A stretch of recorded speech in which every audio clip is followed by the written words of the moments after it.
जय भीम, जय शिवराय बंधूंनो.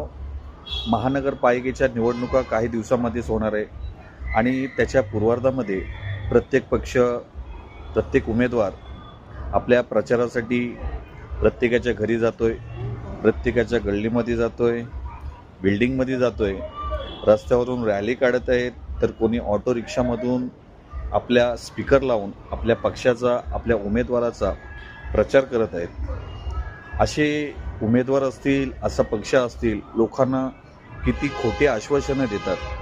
बंधूंनो, आज प्रत्यक्षात माझ्या कानाने ऐकलेला एक खोटा प्रचार की तुमच्या हक्काचा नगरसेवक मिळवा आणि तुमच्या हक्काचा घर मिळवा, म्हणजे हा शब्द कितपर्यंत खोटा असेल. बंधूंनो, काही दिवसापूर्वी कित्येक लोकांना मुंबईमध्ये बेघर केले गेले, त्यांच्या बिल्डिंगी तोडल्या, त्यांना रस्त्यावर येऊन राहावे लागले.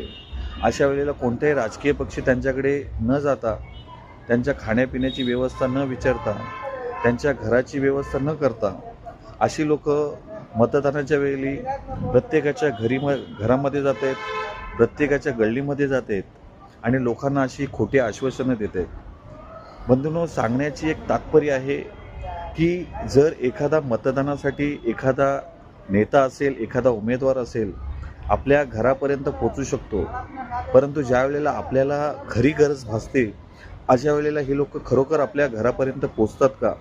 आपल्याला ही लोक मदत करतात का? बंधूंनो, हीच वेळ आहे आपल्या हक्काची, आपल्या स्वाभिमानाची आणि आपल्या कर्तृत्वाला जागण्याची. तर आपल्या हक्काचा उमेदवार निवडा, नगरसेवक निवडा.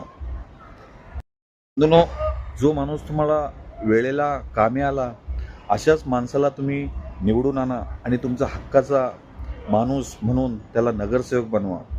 बंधूंनो, सांगण्याचं तात्पर्य आहे की मतदानाचा अधिकार हे डॉक्टर बाबासाहेब आंबेडकरांनी संविधानाच्या मार्गातून आपल्याला दिलेला आहे. तो हक्क तुम्ही सोडू नका, पण तुम्ही एक आपला हक्काचा माणूस म्हणून निवडल्याशिवाय राहू नका. जय भीम, जय शिवराय बंधूंनो.